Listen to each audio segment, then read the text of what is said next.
qilgan ish topolmay qo'li bo'shab qoldi deguncha ukasini uraveradigan akalar bo'ladi-yu. Mana shu kalta ish bo'yicha faxriy yo'llar olgan ukalardan so'ramoqchiman-da, shu qaysi duoda o'qib olsam edi urayotganda odam kalta yeganda kalta yeyish mumkin.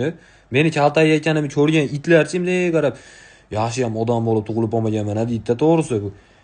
Eng qizig'i mana oddiy kun, oddiy o'tiribsiz, oddiy holatda dumbam ustida o'tiribman. Akam ham o'tirib choy ichib, "Seni qizing bormi?" deydi. Uylanib olgan bo'lsa ham mayli ekan. Nima ishingiz bor, meni qizim bormi, yo'qmi? Siz o'zingiz uylanib olsangiz ham mayli ekan. 97 ga kiryapsiz, to'g'risi bu. Otamdan 3 sinf past o'qigansiz. So'ramang u narsani, nima qilasiz? Bor desam nima o'zgaradi? Uylanmadingiz u bab. To'g'rimi? To'g'ri.